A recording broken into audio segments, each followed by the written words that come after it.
That's everybody, Mr. Chair. All righty. So this is the June 2nd, 2022 meeting of the Rockport Planning Board, and all members, all four of them, are in attendance. And we're have a pretty good sized agenda tonight. So why don't we just get started with the what we always start with, which is a public comment period for members of the public to comment on anything relating to planning, both at the beginning, at the end of the meeting, just to let everyone know out there who may not be familiar with the procedures. We are having a public hearing on 6 Stonehaven Lane. So that if you have comments about that, you should reserve those comments for when we open the public hearing for that, rather than at the public comment periods at the beginning or the end. That's an actual public hearing. So why don't we just get started, Kelsey, with anybody who's got their hands up for general public comment? Sure. First up, I have Toby Arsenian. Toby, you're unmuted. Thank you. Toby Arsenian, 95 Granite Street. I see that on the agenda later you have Penny Pilzer from the Government and Bylaw Committee to talk about the stormwater bylaw. I've been following the presentations at the Government and Bylaw Committee, and I gather that Penny has put a lot of work into it and also consulted with the DPW commissioners. At the last meeting when your board was discussing it, Denise Donnelly, when she was still among you, remarked that we needed something that would deal with stormwater and runoff below whatever threshold is chosen for the bylaw. The present threshold is 20,000 square feet. Cut down from what the state and feds demanded, which was 40,000. Denise is absolutely right on that. That's something I've been saying for years, and I don't believe belongs in the code of bylaws. A section dealing with disturbances below whatever the cutoff is to be. It needs to be in your bylaws, the zoning bylaw, which would leave the town of Rockport exempt, which is an advantage, and would also exempt existing structures and uses, which is very important, because although there are all sorts of abuses far and wide over the town, many of those happened, accretions over the course of years, and weren't anyone's deliberate wickedness. And what you want to guard against is changes that would make existing conditions worse. So something to say, roughly what you had in the site plan review before you threw it out, that any changes, whether blasting, filling, or paving, would not be allowed that resulted in runoff onto adjacent properties or public streets or public property. So I would hope that you would take that up at some point, and that would coordinate and mesh with whatever the Government and Bylaw Committee decides to come up with. I'd also like to comment on your proposal to go back with Article B, but I want to hear what you have to say first. Thank you. Okay, thanks, Toby. All right, anybody else? Next up, I have Laura Kozachek. Laura, you're unmuted. Name and address, please. Yes, Laura Kozachek, 293 Granite Street.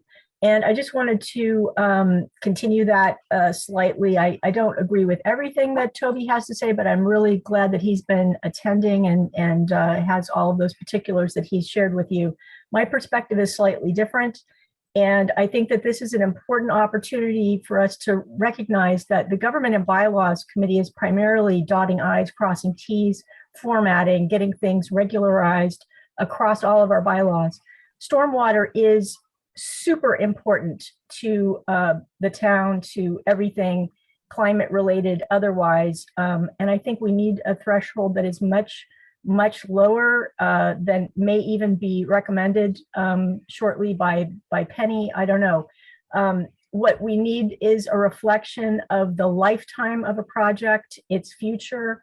And what we know is that even the use of data precipitation data that is future oriented with projections into future more intense precipitation events and that sort of thing, the intensity, the amount, all of those, the frequency, those numbers, even though they're projected into 2070, they're being seen right now. So we are way off on that. And I would like to say that other communities are starting to look at this. And I would say that there have to be thresholds. It needs to be like a flow chart. If this, then that. It has to do with also the location. Where is something in relation to something else? And I think that's what Denise was really getting at. We have to consider all of those things, whether it's new development, redevelopment, single family homes, the size of it, large or small. All of these things should have to do with the amount of impervious surface that is being introduced, and how much also is generally being disturbed. So I actually have a few ideas on that and a couple templates that I think would be good to be considering. This is about water quality. This is about pollution. And so I hope that this body is going to look at those things very particularly. It's not going to be the work of the government and bylaws, and it's going to fall on you, but it's a huge environmental issue. It's all about the stormwater. Thank you very much. You're welcome. Just a little comment here. Penny Pilcher is going to be talking to us about a proposed bylaw change that's not in the zoning bylaw. So this isn't our change. We obviously have input, and we may end up being the body that enforces it, but we're just, we're kind of spectators here. So just keep that in mind. This isn't us that's doing this. This is government and bylaws, and obviously with our opinion, because right now the bylaw it's kind of non-functional. So, all right. Anybody else? I do have Ashley Shedd. You've been requested to unmute. Name and address, please. Hi, this is Ashley Shedd at 71 Granite Street. I have a question on the Six Skull Cove application that is not on the agenda tonight, but was informed that it was withdrawn by the applicant because the planning board told them to do so and to proceed with work on the site to come back to the planning board after the fact to then make a determination. And I'm wondering when this communication happened, because it was initially presented during a public meeting on an agenda.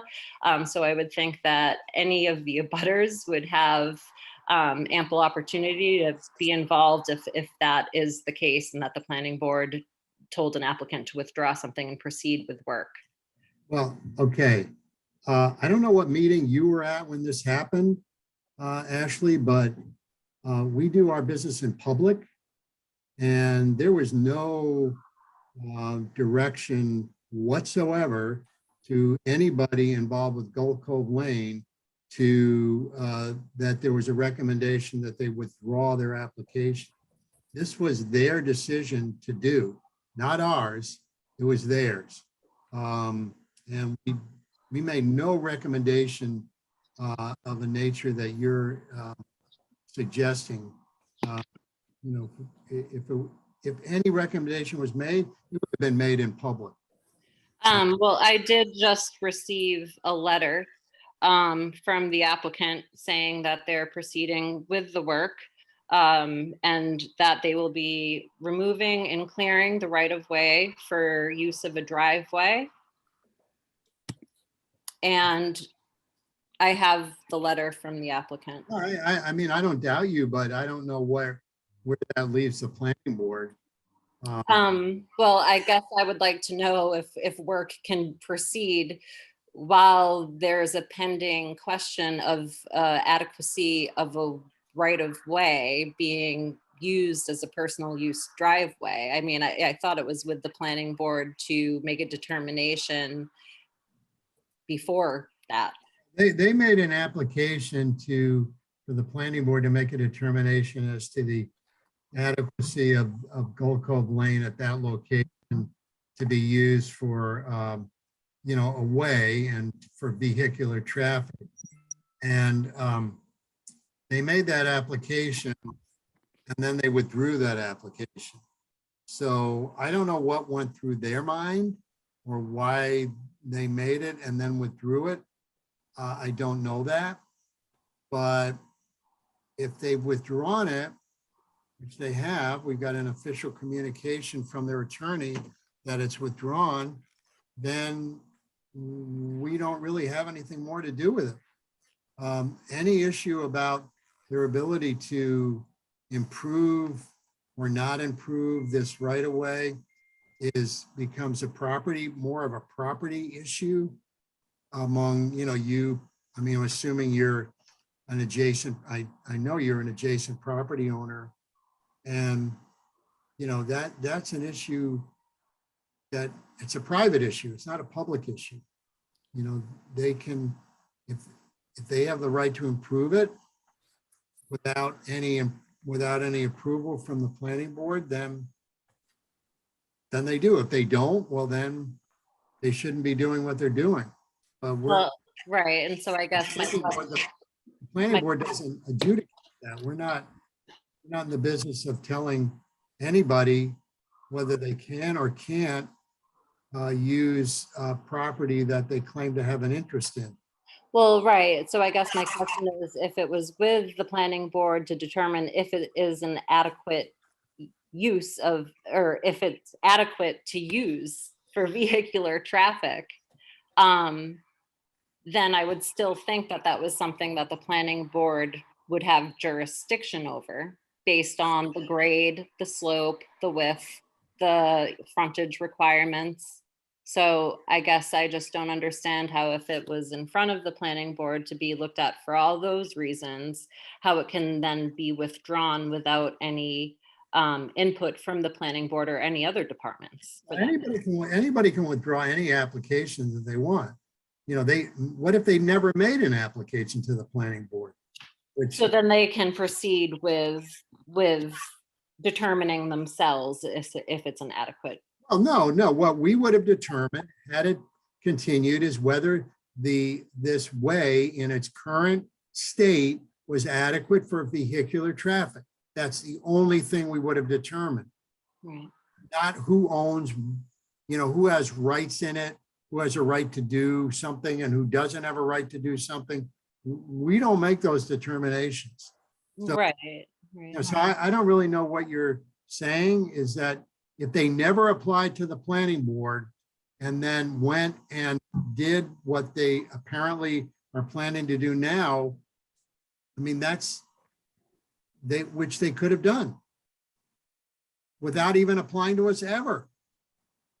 I guess I just didn't realize that because I thought it was up to the planning board to determine the actual adequacy of it. Yeah, in its as a current- road. Yeah, but Ashley, in its present state, we only look at the right of way as it exists now, not what it could be if it was improved. We're not looking at that. We look at, okay, is this right of way in its current state adequate for vehicular traffic? Yes or no? And that's it. Right. Okay, I guess I just didn't understand I'm the, sorry. Yeah, I hope that explains it a little better. yeah, it's all just very confusing, but thank you. Yeah. Okay. Anybody else? Okay, we've got two minutes, March 17 and March 24, that have been produced. And let's just go through these as quickly as we can. March 17, any additions, corrections, or deletions to that set of minutes? I have one. Okay, go, what is it, Tom? Bottom of page 2, the member items, the second to last line. It's talking about the managed retreat alternative was the downside. Yeah. The back to nature alternative was the downside. Oh, not managed retreat, No, back to nature. people get those confused. They don't even sound the same. So what's, anything else in this set of minutes? That's all I got. Okay. So with that change, do I hear a motion to approve the minutes of March 17, 2022? So So moved. moved. That was like a stereo here. What, Good, Harry. All right, I'll second that. I'll second. second, Peter made the motion, Harry Yep. seconds. Yep. Roll call vote, Harry, All right, Peter, Aye. Tom, Aye. I'll vote in favor. Approved 4-0 with correction. Okay. Next is the March 24 minutes. Well, this must have been a special meeting because So is that special meeting where you just updated everyone? we're what? So when you updated us on Right. an article. Okay, any corrections, additions, or deletions to March 24 meeting minutes? none that I saw. All right, Move to approve as submitted. want to make a motion to approve? Done. Made by Tom, seconded Second, by Peter. Roll call vote, Harry, All right, Peter, aye. Tom, Aye. and I'll vote in favor. Approved. Okay, great. Kelsey, I have a question for you. You know, I know you're now like not a full-time employee of the town anymore, and which is too bad, but what do you see for doing the minutes for the future? I mean, how many minutes you envision you'll be able to get through before, let's say, the next meeting in, it would be the 16th of June, based on your schedule and everything. Sure. So I have the next set of minutes. It's later in April. Well, then there's the April 17, what is it, April 7th, which I don't think we got. Yeah, I submitted those late, but they are in. Okay, so assuming you did, assuming Mary gets to them, which she will, then those will be for the next, we'll have those for the next meeting. But after that, what do you think you'll be able to accomplish here? So I've started this new system where I am doing the minutes while I'm listening to you guys. So I'm hoping that'll make it much more efficient and that I can just kind of edit them after the meeting and then just send them to you. That's something I probably should have been doing the entire time, to be honest, but I'm doing it now. So in terms of the April 17th and then the May minutes, I mean, you have the April 7th and then the April 17th, I'll get done this weekend. There's an April So, 7th meeting too? oh, I thought that's the one you just said. It's whatever the other April one is besides the 7th. Well, there's the April 7, and then it would be 2 weeks after that, which would be April 21st. Would be- Yeah, yep. So So, that one I'll get in this weekend. okay. So do you realistically, do you envision being able to do 2 meetings in between our 2 meetings? In other words, you got 2 weeks from today, and when we have April 7, April 21st, and then the next meeting after that, or just April 7 and April 21st? So April 7th are in, they're done. Yeah. So the April 21st ones I'll have done this weekend. So you'll have those two sets. I mean, the May, I'll have to look at the dates for May, but I think they're each about an hour, the recordings. Okay, So, I mean, I know I'll be able to do at least one of the May ones before the next meeting. So you'll have all of the April ones and then one of the May ones for next meeting. that would be terrific if we could have the April, well, we have April 7 already, April 21st, May, the first meeting in May. You know, we're kind of inching closer and closer to really being current. Yeah. Right? Yeah, Okay. Yeah. May 5th was an hour and a quarter, and May 19th was only 45 minutes. Yeah, that's no problem. Yeah, yeah. Okay, great. All right. All right, so now we've got a public hearing scheduled for the, let me get this notice out somewhere, buried.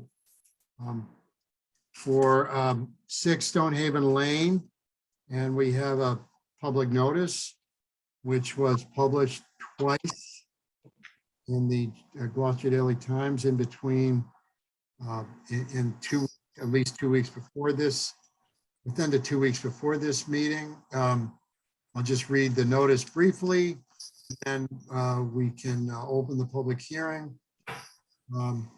Rockport Planning Board, notice of public hearing in accordance with Massachusetts General Law, Chapter 40A, and pursuant to the Rockport zoning bylaw, Section 10(8). Notice is hereby given that the Rockport Planning Board will hold a public hearing on Thursday, June 2nd at 6:30 PM via Zoom. Public hearing pertains to a request for a site plan review for the construction of a residence with attached garage. The structures have a total gross floor area of 6,000 square feet or greater pursuant to Section 10(3)(a)(1) of the Rockport zoning bylaw. The subject property is at 6 Stonehaven Lane in Rockport, consists of 1.56 acres and is located in the residential SR zoning district. The application is submitted by the applicants and property owners Lee and Ian Whitehead and their consultants, Treehouse Design, Inc. Please check the town website, blah, blah, blah. And then it goes on to say that the materials are available for viewing in the planning board office or by calling. And they're also available for viewing at the town clerk's office during this time. So that was a notice that was published, and all the return receipts have come back to Mary Burgoyne, the secretary. So we're good to go. And I'd like to ask for a motion to open the public hearing on 6 Stonehaven Lane. So moved. Second, Oh, motion by Peter, seconded by Tom. Roll call vote, Harry, Aye. Peter, Aye. aye. and I'll vote in favor. Please be advised, everyone, that, we do have rules of conduct for the conduct of public hearings are on our website. We generally let the applicant explain a little. These rules are there for a reason, but with the understanding that sometimes people are going to need to go over the 3 minutes that are generally allotted in a public hearing. For example, I'm assuming the adjoining property owners might want to take a little more than 3 minutes. They submitted a written submission with photographs, and so they obviously have some concerns. But we'll open the public hearing. Kelsey will call on people to address the board. Probably want to have the applicant first. Who's here on behalf of the applicants? Anybody? Ryan MacArthur. Okay, and Ryan, why don't you identify yourself? My name is Ryan MacArthur. I'm an architect at Treehouse Design, 31 Pools Lane. Okay. Why don't you do this? Just try to give us a few minutes, just an overview. Mhm. Assuming anybody who's going to comment on this has looked at the application, looked at the documents, have some idea of what's going on. So you don't need to get, but just tell everybody what it's about and, Sure. you know, what you're intending to do, and then we'll open it up for members of the public. Should I consider sharing my screen for a presentation or? That's an excellent idea. Okay.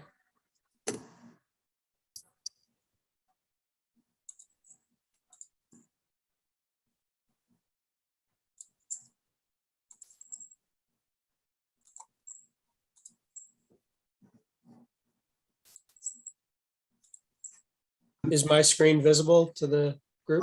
It's Yeah. visible to me, yeah. Good. So my name is Ryan MacArthur. I'm the project architect for Ian and Leah Whitehead at 6 Stonehaven Lane.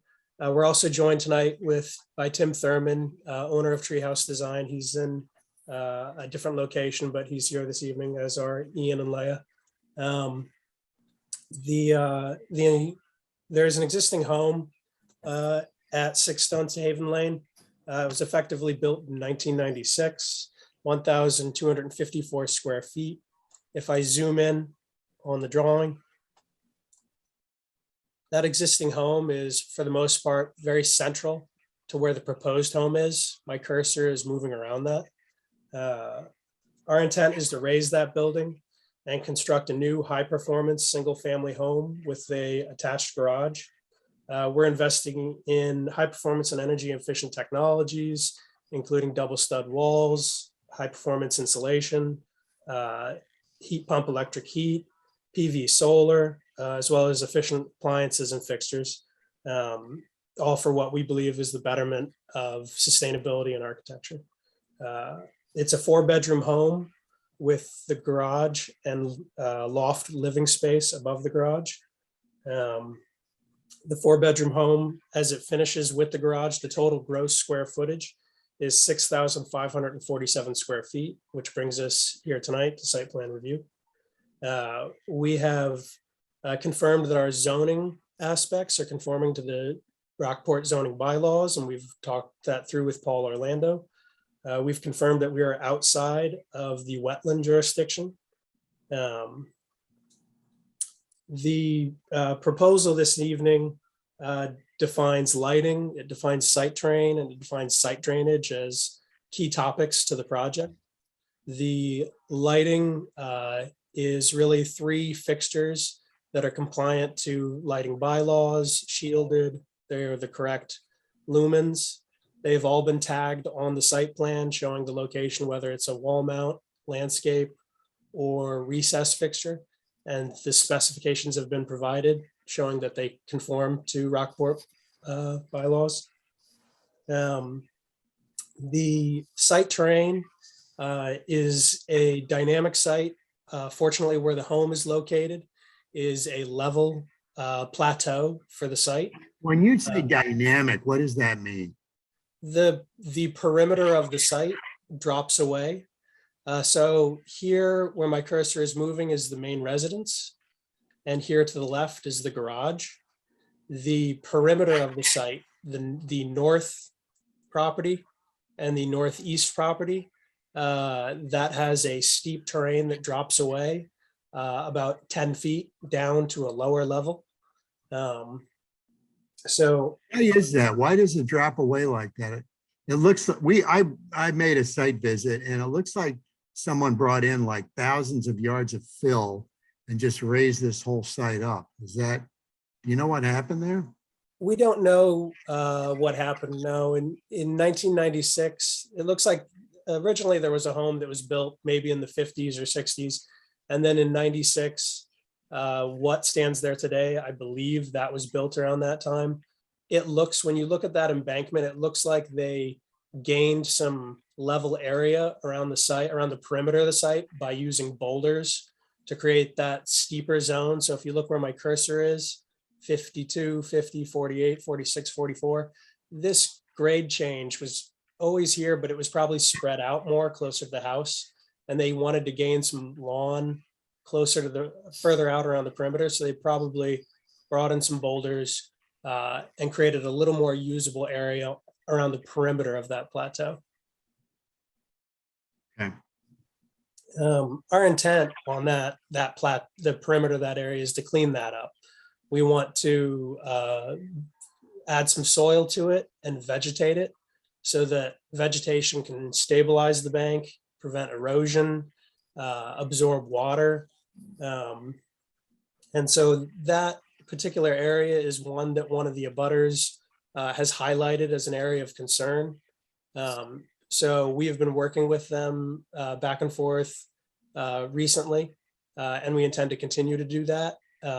We are interested in developing a partial planting plan for that area so that we can confirm the intent to plant it, to screen where it's appropriate, and to stabilize and create a healthy embankment. I have a question. It's Harry Corsland. You highlighted the sharp drop off in the embankment. Yes. Did you notice any recent history of erosion on that embankment? Not that I'm aware of, no. I don't know of erosion of it. There was invasive species that were removed maybe 10 months ago.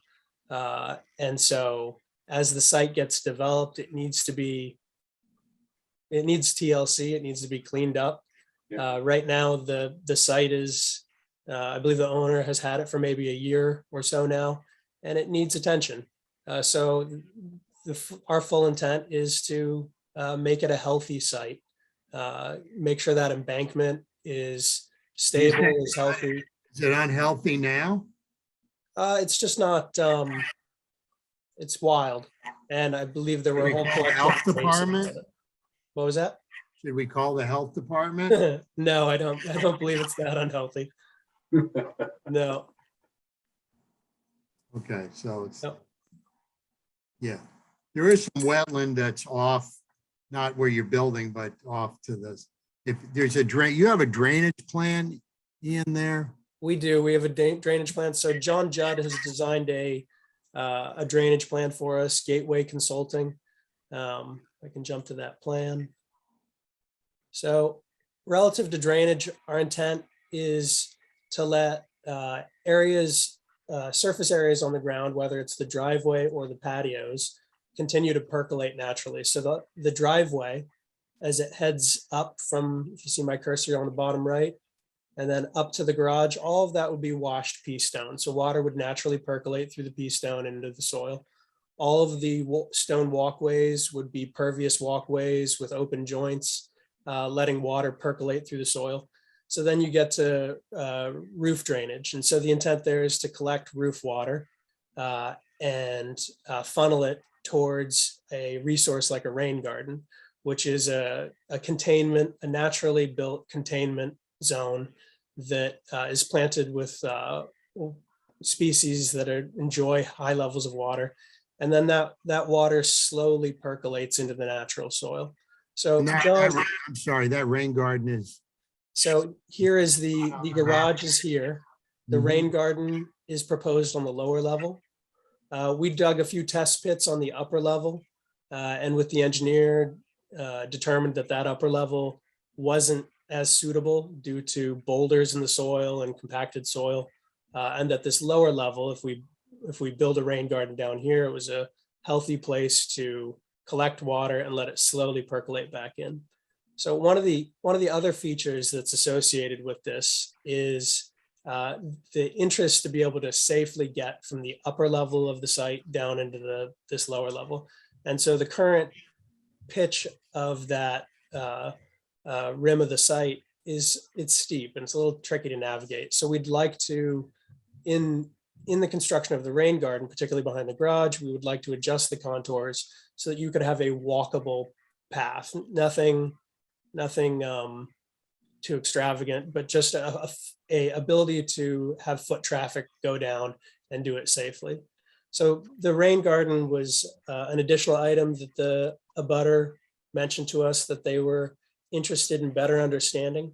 And they were interested in, one, the size of it, and two, potentially splitting it into 2 rain gardens, with the intent there of more evenly distributing water across the site. So I believe the proposed alternate location that has been casually discussed at this point is this northern portion of the site. So the abutters and the homeowner have walked the site and discussed this as a potential. So our current intent is to continue to work with that abutter, to revisit the rain gardens with Gateway Consulting, and pursue a amendable proposal, possibly splitting it into 2 rain gardens, maybe using a larger area for the rain gardens, to offer as much management as possible of the water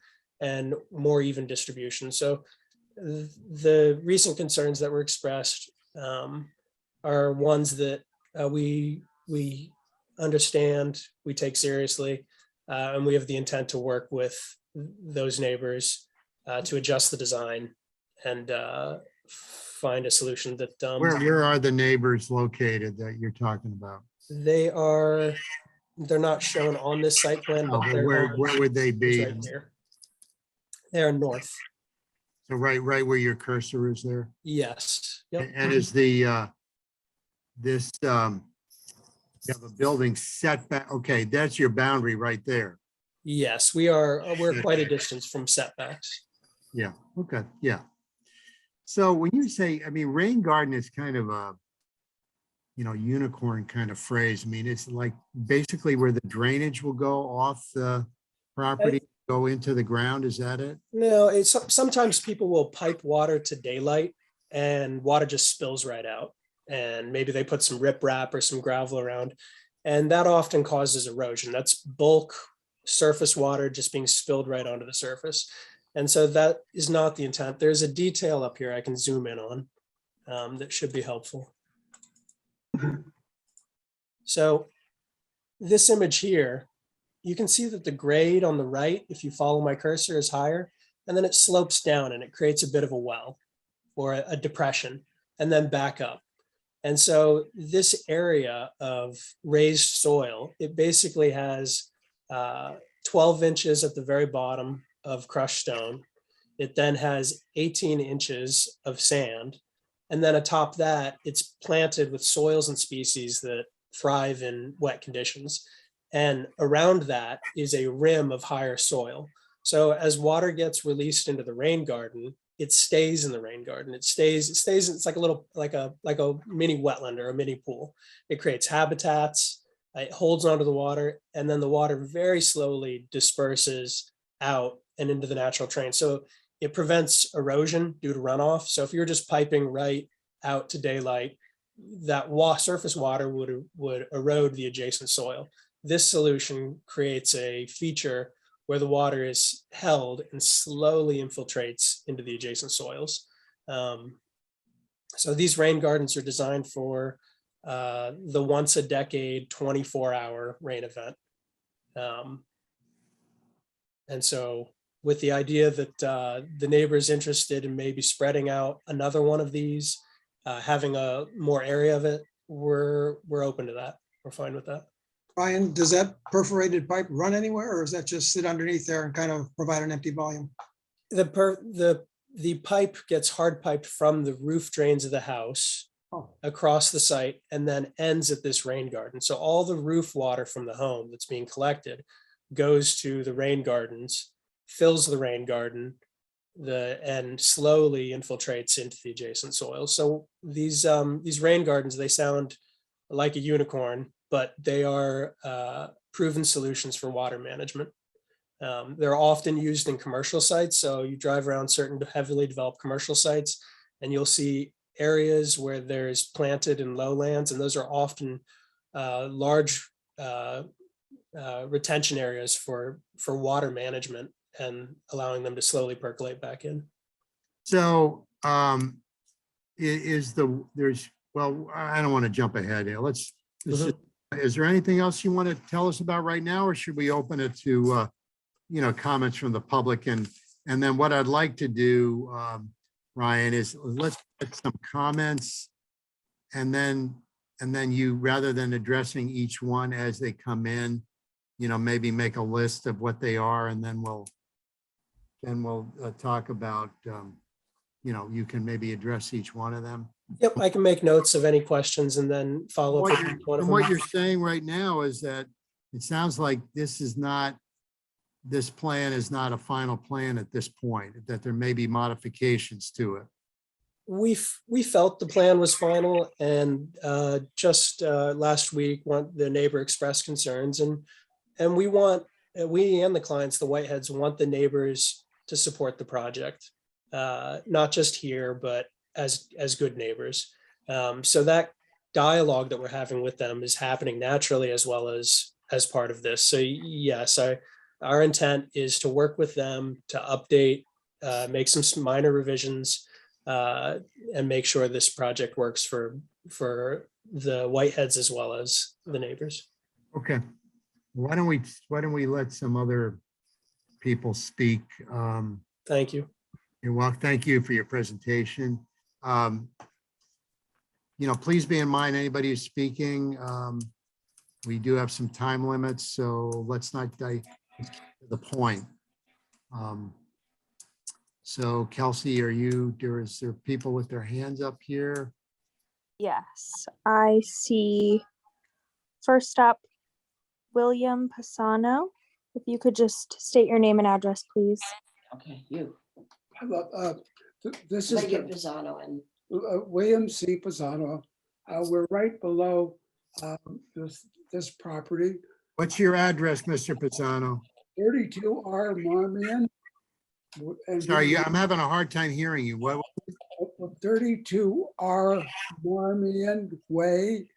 I have been talking to the owner, and I did calculations with regard to the roof storm, and I did the calculations with regard to the wetland, or I'm sorry, to the rain garden, and I have concluded that the rain garden needs to be duplicated. all right, that's And there is sufficient space in that area, and it would make more sense, instead of building one great big thing, you do it in two pieces, that one overflows into the other. And so just for the stability of the structure. And so I talked with Ian, and I mentioned all of the characteristics that I was talking about, and he agreed to do this. And so let me just leave it at that, and that I would be delighted to work with Ryan MacArthur and others of the group to actually to make this thing an operational piece. Thank you. Thank you for your comments. Jason, could I note that Mr. Pisano is a retired drainage engineer? Retired what? He's a retired drainage engineer, as I understand. Okay, well, that's yes. good to know. Yes, Loads of stuff. yes, I've done many things around North America about projects like this, and I worked with MWH, and I did many projects in Cambridge doing exactly this kind of thing. Okay, well, good. That's good to know. All right, next person who might want to comment. Dude, you got it. Next up, I have Rick Powers. Rick, name and address, please. Hi there, Rick Powers, 7 Lighthouse Lane. I'm also an architect on the adjacent property that we were just talking about. Mr. Powers, let me just interrupt you for 1 second. You submitted a letter to the planning board, didn't you? Correct. With photographs, and we've all read it, so there's no need to kind of, go through the letter all over again because it would take up all your time. Excellent. That saves me a lot of time. Yeah. And I would note that letter was copied to you. It was intended to reach out to Ian and Leah. And we have since had a conversation with them, and we have talked to them previously, but it was only until we were able to look at the drawings that we realized maybe in more detail. And we had questions.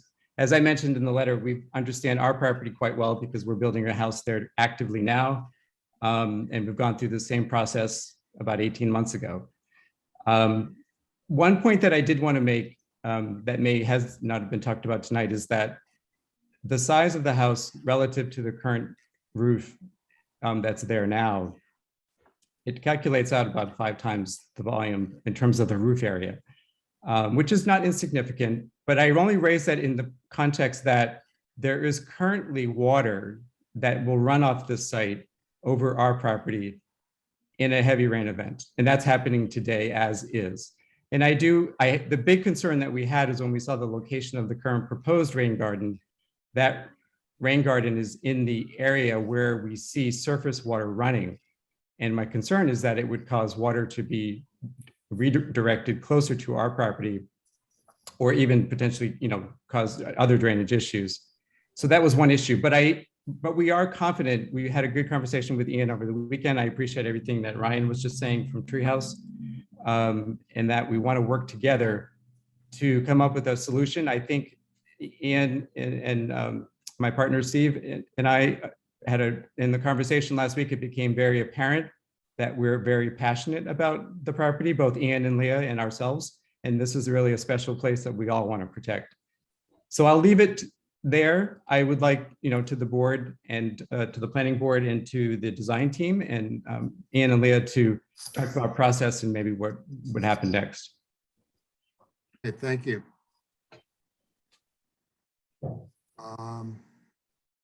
Who's next? Okay. Next up, I have Pat Alto. You're unmuted. If you could just state your name and address, please. Sure. My name is Pat Alto and I live at 54 Marmion. That is on the corner of Straitsmith and Marmion.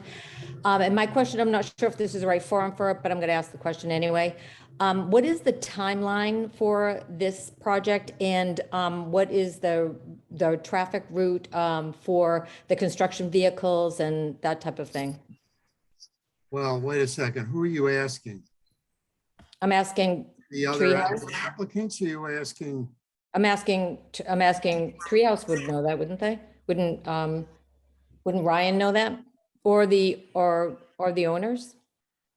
I'm just wondering who you're, because usually the questions are directed to us, but you want, Oh, okay. Well, you want to know where the traffic, when they actually, if they ever do construction, where the truck's going to be coming from.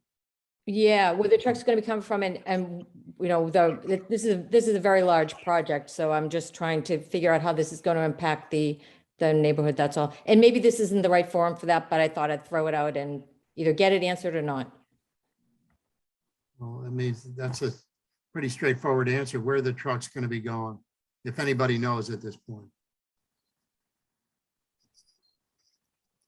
I'm taking notes on all of this so I can answer. Okay, good, Yep. good.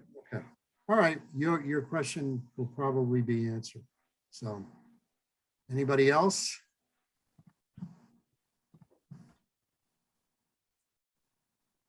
No other comments? So, I'm just looking around on camera in case someone's not pressing the button. Okay, one more. Christine Southard.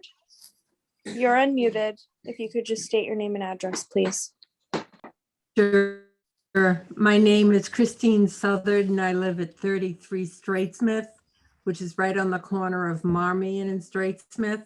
And along with Pat Altos, we're neighbors across the street. For those of you that don't know Straitsmith, on the building of this new house on Haven, Straitsmith has 2 entrances and exits. One is off South Street, one is off Marmion.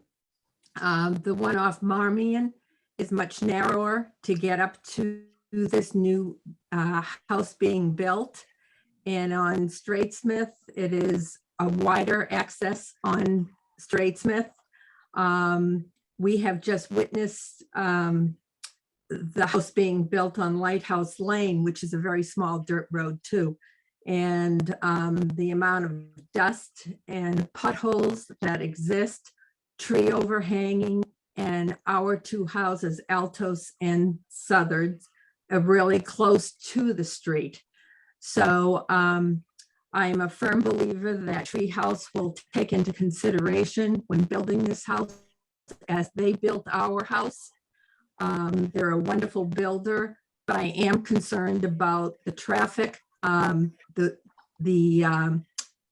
MPHs of going up and down the road, because there's a lot of people that walk this road and animals that come out. And when Pat gets an answer, I would like to be copied on that so that I can have some kind of feel for traffic relating to building this house. Thank you.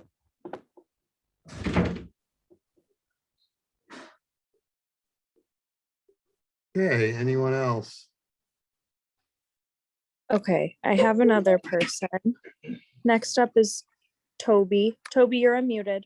Thank you. Toby Arsenian, 95 Granite Street. I live a mile away across the water, so what happens here doesn't directly concern me. My remarks have to do with what's in the regulations, the site plan review regulations, and before the planning board revised those successfully, got them past a town meeting, it said that there was to be no additional runoff from such a project. Of course, site plan review only applies to a very narrow sliver of the pie, so that's not much help for most people. But that was a protection that your board, I think, very wrongly dispensed with. And since we were talking about stormwater earlier, I would suggest that not with the site plan review. Indeed, it is your concern, the stormwater. Not just that of the Government and Bylaw Committee, and that it's up to you to do a bylaw that would address runoff from one property to another, also onto public property in ways. And in this case, both the owner and the architect wish to do the decent thing and be at peace with their neighbors, but the next time one of these things comes around, it may be totally otherwise. So, and people then do not have the protection that the zoning owes them. So you ought to consider that, you, the planning board. Thank you. Good. We certainly do, and we will. Anyone else? All right, I got a couple more people. Okay. Next up is Sharon Kishida. Name and address, please. Yes, Sharon Kishida, 34 Marmion Way. I am not in a butter. I guess I'm probably one lot removed. I applaud the homeowners'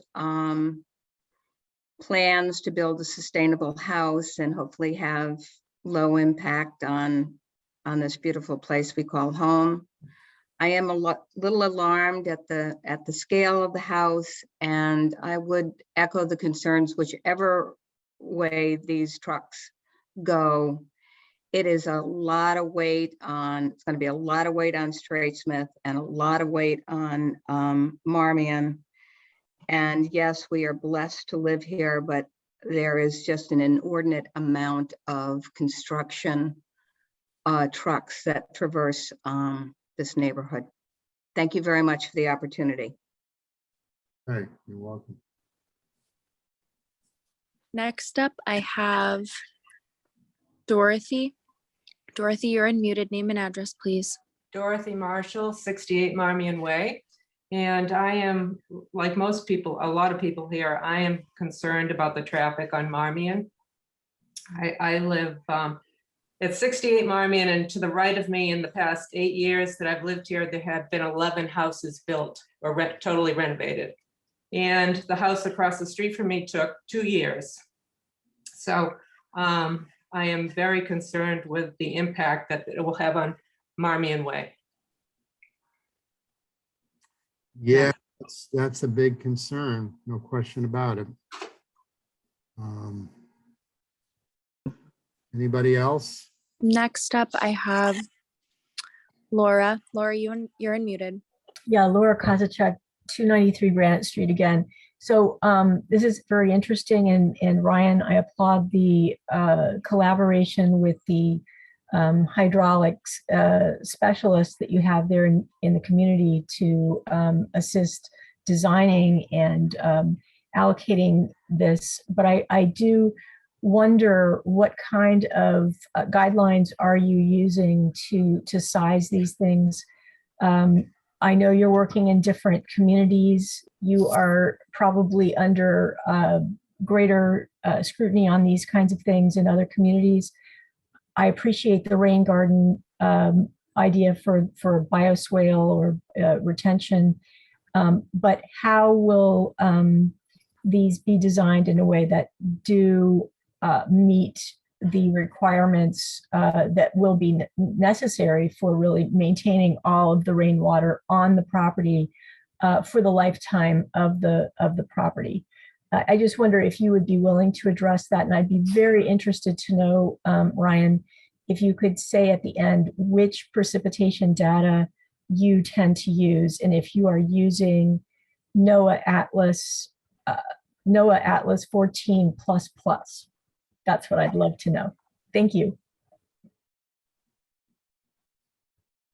Okay. Anyone else? Okay, next up, I have George's iPad. I've requested them to unmute. Name and address, please. Hi, my name is Georgia Gibbons and I live at 60 Marmion Way. And I would just like to say that it looks like Treehouse is trying to cover most of the issues. The former homeowner there was Lynn Luskatoff. And many years back, I built the sewer down Straitsmith that house will be connected to, as well as everybody else on there. And I just want to say that I hope that they do figure out a way not to flood the road out, that they figure out a traffic mitigation plan, because yeah, it's been tough here, and the banging and the trucks and all that stuff. And welcome to the neighborhood. Okay, thank you. Any other? people? I'm just looking through the video cameras to see if anyone's waving. Okay. I got one more. Ashley, you've been requested to unmute. Hi, this is Ashley Shed at 71 Granite Street. I just really hope that the board is looking at all of the regulations and all of the protections that are in place, and understands, you know, the authority that they do hold in terms of projects that are coming before them. Thank you. Okay, thank you.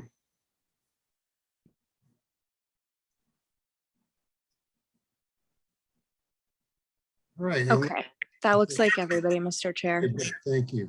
So why don't we, why doesn't Treehouse just, sounds like the two, there are two issues here that seem to kind of repeat. And one is the, you know, the runoff from the property that was, and then the other was the construction traffic. And I don't know if there's anything that can be done about that, but one of those two issues. I'd be happy to.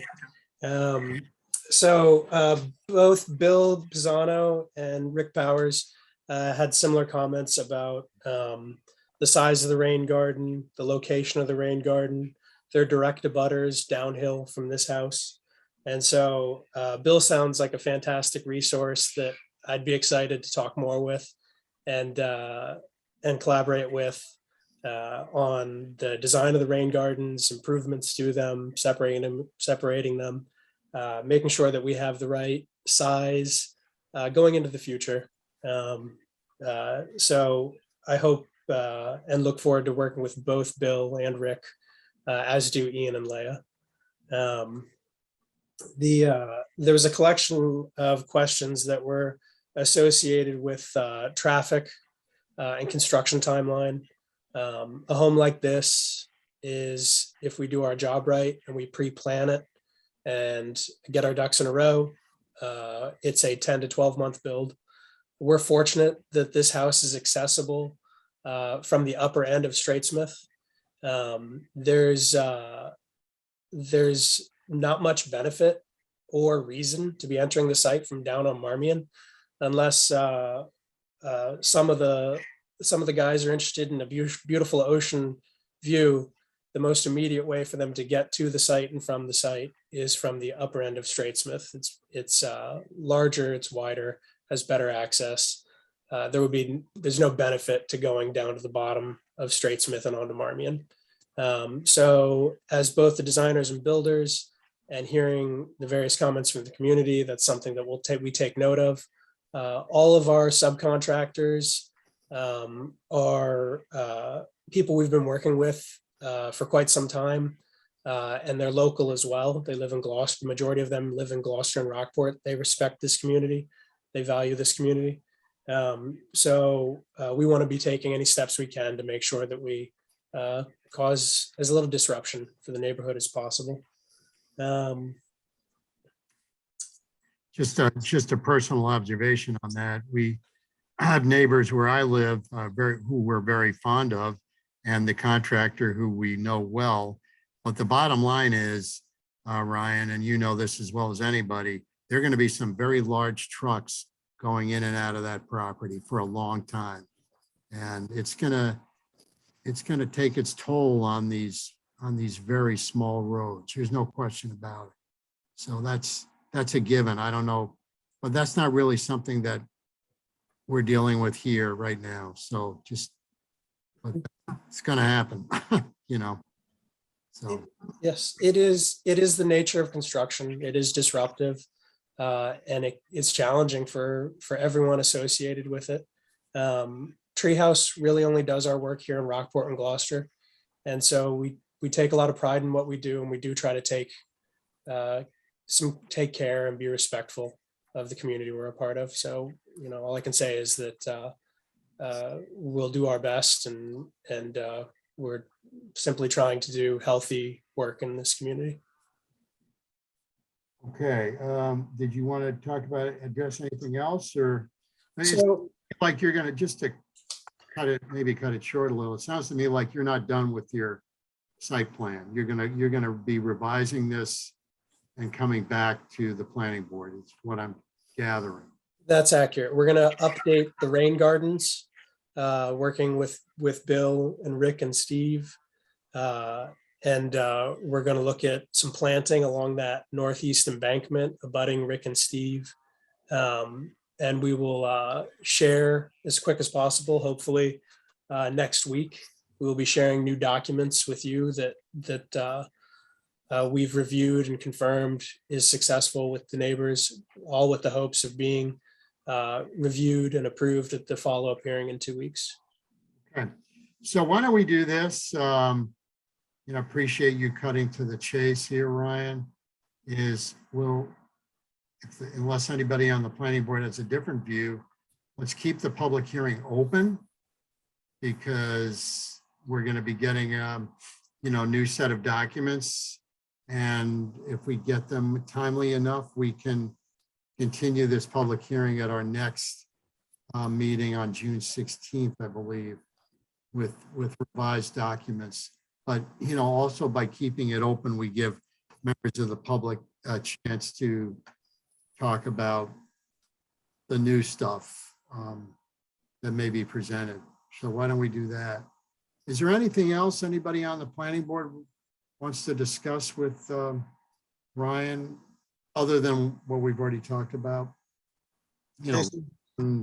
One minor comment, Ryan stated on the lighting plan that they're complying with the required lumens. I believe he meant the required color temperature, because we don't have a requirement on lumens. That's accurate, Tom. I guess I'll change that. So, But you looked at the lighting, Tom, didn't you? I'm assuming you did. Lighting looks good. I think they've met our requirements. but Lumens isn't one of them. Okay, great. Yeah. All right, so we'll just keep the hearing open and, you know, we're looking for new documents a week before the next meeting. Sound good? That's excellent. I very much appreciate your time this evening. Thank you. Thank you for your presentation. Okay, we'll move on to the next item, which is Penny Pilzer, the Government and Bylaws Committee.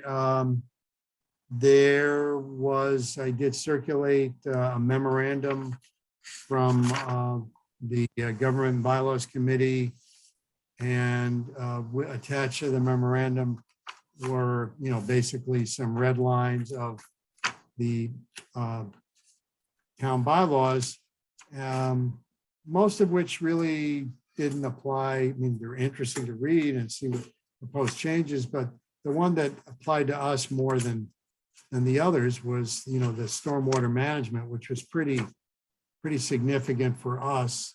So Penny has been involved with working on this. I know with others on her committee. I also she's also happens to be a friend, interest of full disclosure. But I asked her to attend and talk about what they're attempting to accomplish here. I had some questions, but I'll let Penny talk a little about what they're doing specifically relating to the stormwater management, unless there's some other area that you want us to talk about, Penny. I know there was some issue about, you know, the lighting. We had a commercial lighting bylaw in the zoning that we wanted to get out of the zoning and put it with the residential, but that's the other thing that maybe you could talk about. Okay, fine. I think I'd like to talk primarily about section 8D of the bylaws, which is the stormwater bylaws. Thank you for inviting me. On the lighting, we probably are going to maybe kick that over to next year's discussion, simply because we haven't done any thinking. The first we heard about it maybe going in, the commercial lighting coming in, was when Tom alerted us to the fact that it wasn't going to be in the zoning bylaws anymore. And we just have not had time and won't have time before the fall town meeting to figure out what should be done. Although we, of course, will be leaning heavily on you and on Tom for helping us figure that out. Section 8D of the bylaws it talks about land disturbance. And if a certain quantum of land disturbance is reached, it requires that, there be a stormwater authority that issues a permit and then does enforcement around the stormwater standards. Our question to you tonight is, what do you think that quantum should be of disturbance? Because we are taking what is now a tripartite stormwater authority. Sometimes it's the Zoning Board of Appeals, sometimes it's the Conservation Commission, and sometimes it's the Planning Board. And we thought we would stick it all with you, because what has been happening is nobody, the current standard is there should be if there's a 20,000 square foot land disturbance, the authority should get involved and a permit should be issued, but there have been no permits issued. I was a little surprised. I went down to town hall and said, okay, I'm working on this. Show me the permits. Let's see how this works. And they said, we've never issued a stormwater permit. We have had 20,000 square foot disturbances, but apparently the bylaw was for some reason being interpreted that none of the authorities needed to be notified unless that the 20,000 square feet was met as to a specific lot. And so when a parcel was subdivided into lots, then each lot was looked at it, and none of them had a 20,000 square foot disturbance. The problem is that's not the way the bylaw was written. The bylaw says if, even if there isn't 20,000 square feet worth of disturbance on a particular parcel, if the overall plan is for more than 20,000 square feet of disturbance, there should be a stormwater permit issued. I think we can get that straightened out. So the new language is no different than the old in that way. So, but however, talking to people, it did seem that maybe 20,000 square feet is still too big. We don't know this for a fact because we haven't seen anybody issuing stormwater permits and seeing whether they're getting bothered too much. We understand that the planning board doesn't want to go through a permitting process over tiny disturbances, but on the other hand, we've got stormwater problems in the town where people are building and other people's basements are flooding.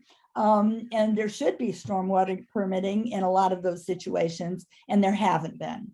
So what we're talking about is giving it all to the planning board.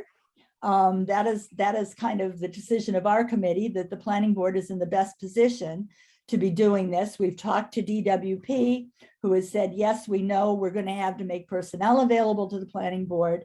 Other features of the bylaw are that the planning board can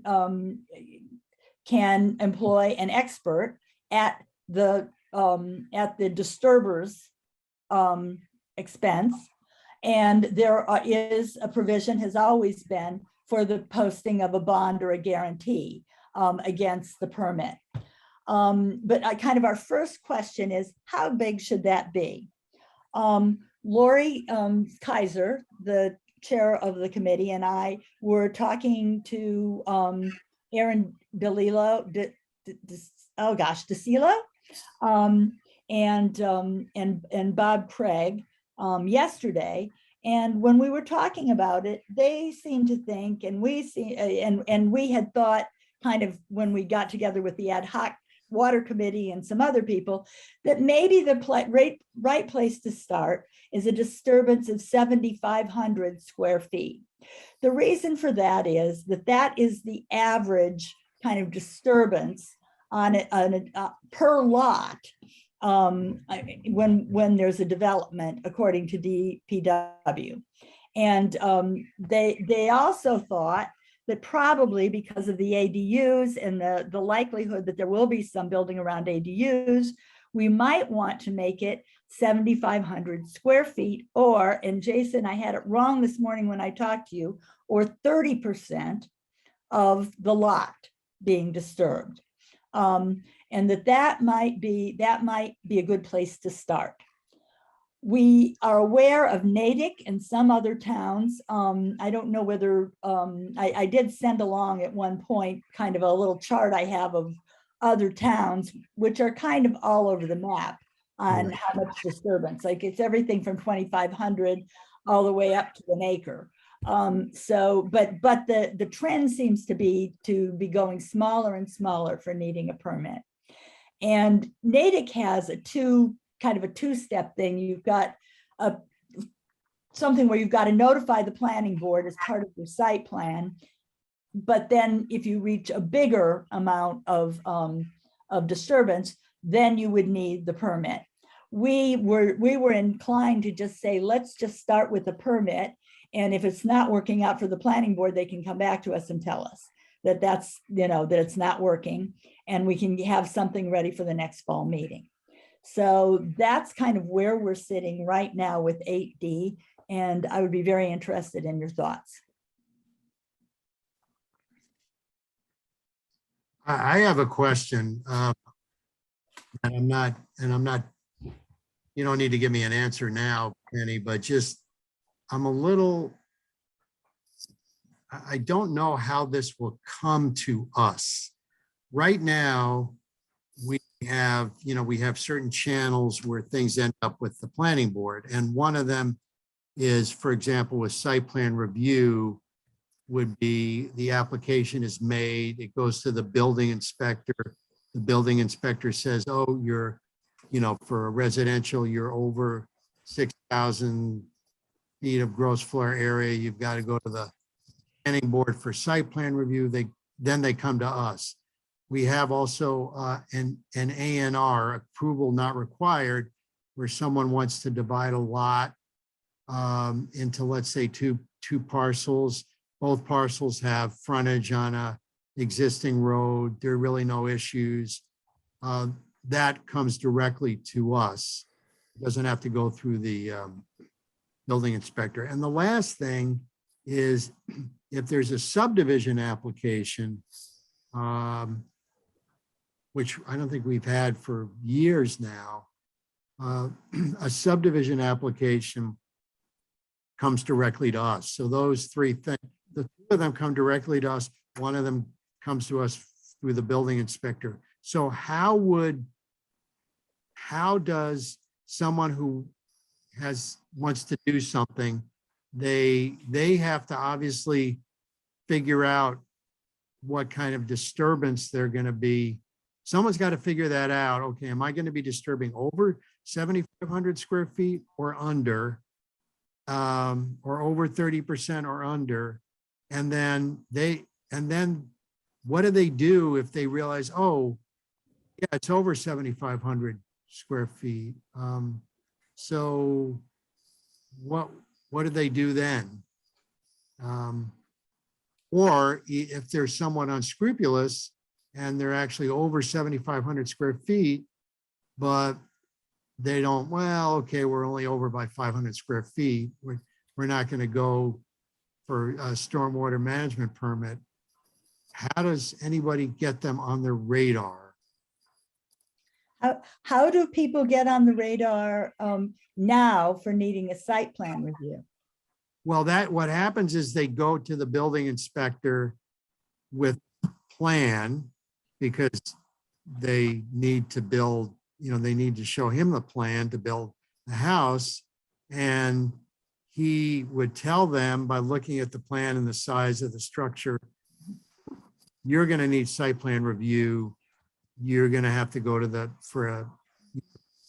planning board. That's how that works.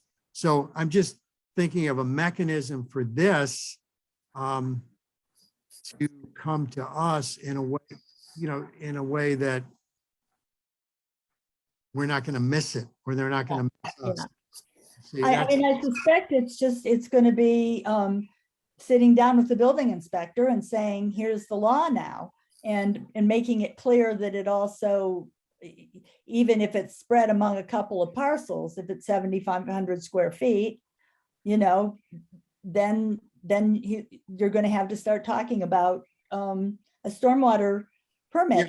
I don't know why that isn't on there already, but surely we can get onto, and I've spoken to the building inspector a number of times about what we should have and what we should do. He was on the calls with the ad hoc water committee and other people.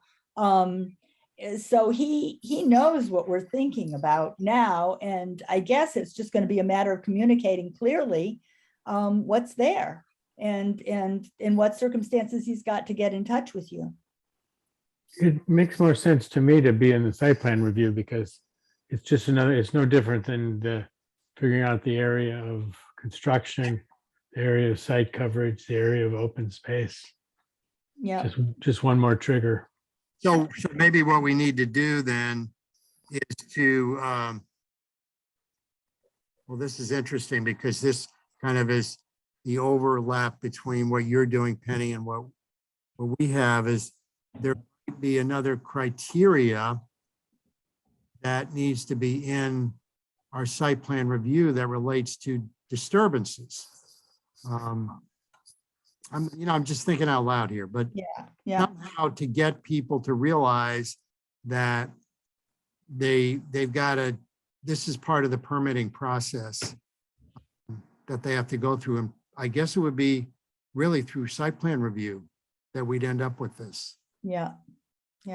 Jason, won't you have cases where the size of the house is below the threshold for site plan, but you would still exceed the threshold for this? Yeah, you're exactly right. You could. You can't pin it on site plan completely. You may not, But what triggers a site plan review? And just get this, a similar trigger for this. Yeah, building inspector. Yeah. well, right now, it's the size, right now for residences, Penny. I mean, all commercial structures need site plan review. That's easy. And industrial easy, but for residential, it's the size of the house that triggers site plan review. So what Tom was saying, and I think he makes a good point, Yeah. is that a house could be less than the 6,000 square feet, but the disturbance is more than 7,500 square feet. Yeah. You know, so they don't have to go to site plan review, but they do need us to review it for stormwater management. Yeah, I mean, we know this is a big increase in what you're being asked to do. We're aware of that. And have talked to various people about resource availability in general. Obviously, that's going to be up to you how you want that configured, but it's a big change. Even if we stuck with 20,000 square feet, Tom's scenario would still be right. Yes. Somebody could be building a 4,000 square foot house and resculpting the entire property. Yeah, exactly. Yeah, but still, I mean, even now, it's kind of, as Penny pointed out, you know, it's Doesn't work. reach. I mean, people just aren't really paying attention to it, and they need to pay attention to it. And there's definitely going to need to pay attention to it if it's 7,500 square feet. And that, my question is, how do we do that? So I'm not complaining about stuff coming to the planning board. It's a matter of how do we make sure it gets to the planning board? Yeah. It's almost like our lighting ordinance. We're gonna create a new stormwater ordinance where an applicant must have gone through the process, retain an engineer, which they probably have already, and go through the calculations, because over here in Pigeon Cove, you know, we all live on a rock over here, and our lots for the zoning ordinance are to be a minimum of 7,500 square feet, but 90% of the lots here are non-conforming. And if not managed, you know, there's going to be water flowing everywhere. Yeah, yeah. Part of the problem is looking at other townships and stuff. It's only relevant the people who are built on ledge the way we are. Correct.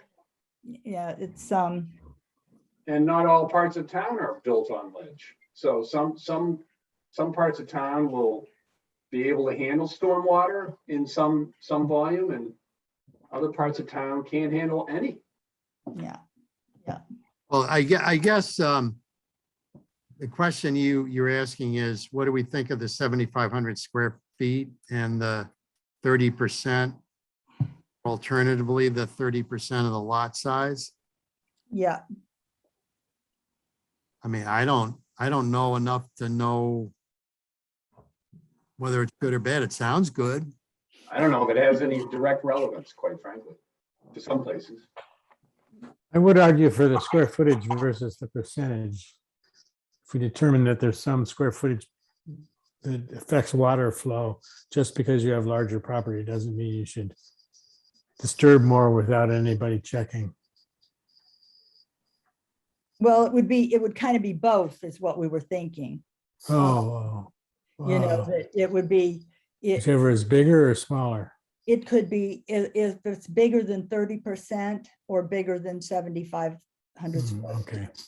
The idea being that if there's building going on in respective ADUs, that can still, you know, really screw up the neighbor's basement if it isn't done right, and there should be some sort of stormwater involved. I'm just kind of looking at the little chart, which I probably should have sent again.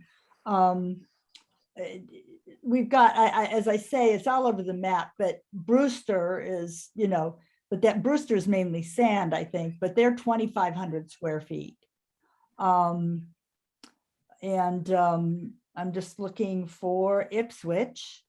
It says 1/2 the lot or 10,000 square feet. And that was just changed. It had been a little bit bigger, but they decided that they wanted to go down because there was still problems. So, and I'm just kind of looking to see who else. Manchester is just kind of doesn't really use any of these things. Newburyport, it's 10,000 square feet. And where's Gloucester? 200 cubic yards. And then it relies on the national standards, which is an acre. So, That's pretty big. yeah. So I don't know. It sounds 7,500 square feet is larger than some and smaller than others. You know, it's. Yeah, well, that was some of our logic in suggesting it, quite frankly. We're just, I noticed that Lori, who is the chair of our committee, has her hand up. Could we recognize her for a minute if she's got something? Well, she's your committee, so sure. Yeah. Lori? Oh, it's Lori. Okay. Yeah. All right, she's unmuted. Hi, everyone. This is Lori Kaiser, Chair of the Government Bylaw Committee. I just wanted to make 2 points. One is that you were concerned about the process of getting it to the Planning Board, and that can really be done through the building permit process, which is you just check it. One of the things that the building inspector does is when you're filing this, he sends it to places if it needs a site review, if it needs to go to Concom, if it needs other thing, and that can just be part of that process. Working with the building inspector and making sure that happens.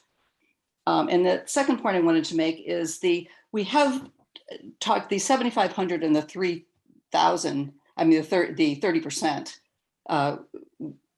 issues were really coming from the DPW. Also, they have reviewed what they see as cases and places that they have missed rainwater, and they're very concerned about, the stormwater runoff here. So those numbers, they were pretty supportive of those 2 numbers. And that's all I have to say. I'll turn it back over to Penny. Yeah, I your point, having the building, so there would have to be kind of a modified application at the building inspector level, where there'd be language that would pertain to the disturbance and how that calculation was arrived at. So somebody has an idea of like, well, where did you get 75? Where did you get 7,499 square feet as opposed to 7,500? That something to back up a statement.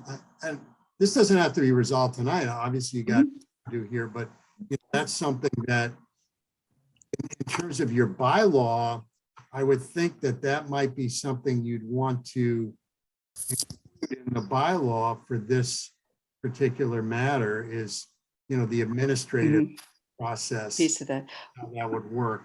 I don't think you really need to do that. However, because I think you're really getting more into the regulations there than what we need in the bylaw, but we can look at it. We'll talk, mostly the person is to talk to the building inspector and see if he feels he needs additional authority. Yeah, I don't know where he gets, I know he gets his authority from the building code, but on that, I don't really know where he gets his authority. So yeah, that would be, maybe you don't have to do it by bylaw, maybe you don't, I don't know. Oh, one thing I just wanted to bring to your attention, I don't know, on page 20 of the draft that you sent, the Stormwater Permit Authority, and there still has the different boards. Is that? No, that should, it has been changed as as a typo. It should be the Wanna plan, make it should sure. just be the I planning figured board. that might have. Yeah, yeah, Okay. yeah, that had just been taken out and put in its own section, and that just happened. But we've gotten rid of it's dotted here and there, that mistake is made, Yeah. but So basically, it would be, the planning board would be the permitting body. that's right. And the enforcing body as well. Yeah, well, that's the next question I have. We don't usually enforce. Usually, we issue approvals, but we've never been, like, I know the draft has us actually, being a party that could basically bring an action against a violator. That would be a question for you guys to run by town council. Yeah. Is that something that, is that something we can do as a planning board? Do we have the authority to actually enforce something as opposed to the building inspector? Yeah, or the town or some, Yeah, question mark. Jason, okay, the parallel for this might be something that the Conservation Commission enforces, and they do that through their agent, but we don't have such an agent now. Yeah, we're not set up the same way, so.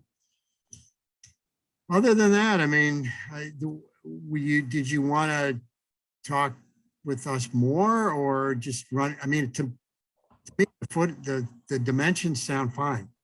okay. That's what your input is. I mean, and the two things we wanted to get across is this is about to land on you, and are the dimensions, given what we know, are the dimensions okay? Jason, just to share a lament here.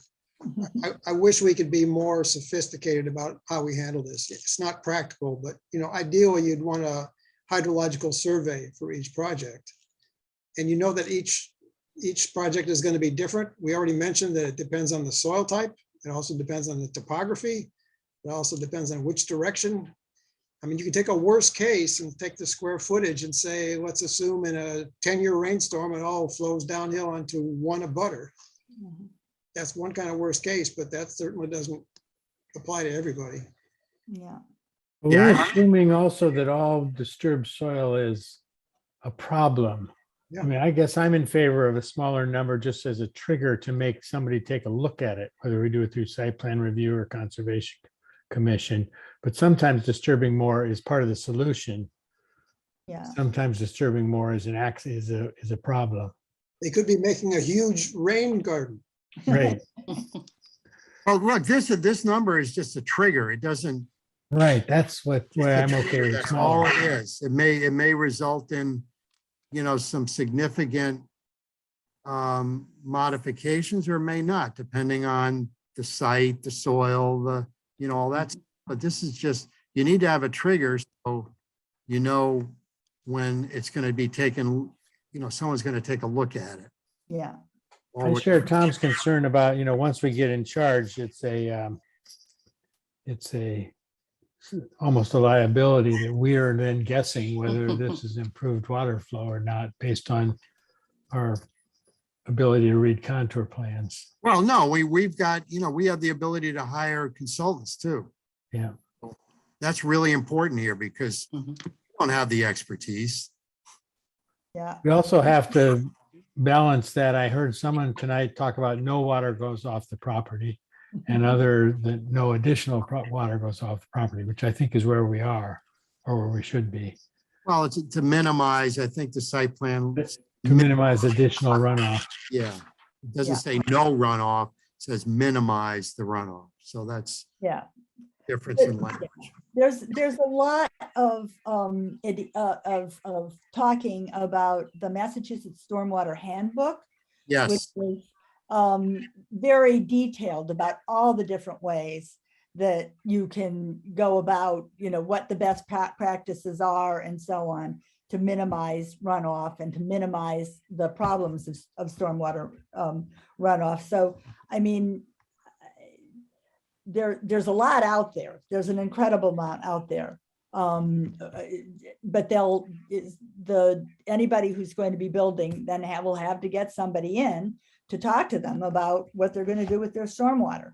But I don't think that's a bad thing, because, you know, if you don't do that and we're building more and more densely, you're going to have a lot of unhappy neighbors. And some of the unhappy neighbors were told when they were complaining about some of what was going on. In one instance, I know a friend said, okay, so what's my recourse? My basement's full of water, and I know it's because of this new house that's been built right next door. It has to be, because it hasn't happened before in 30 years. And they said, sue the town.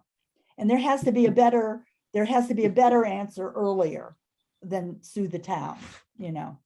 Yeah, absolutely. You know, Jason, we had an expert on our meeting here earlier. I wish Bill Pisano were still here. We could. Yeah. Well, I mean, I'm assuming this is, you know, this is very preliminary. You're gonna, you know, you have a public hearing process, and so correct. Yes, absolutely. We've got to get these past the town meeting, and you guys remember how easy that is. Oh, yeah, it's a breeze. Yeah.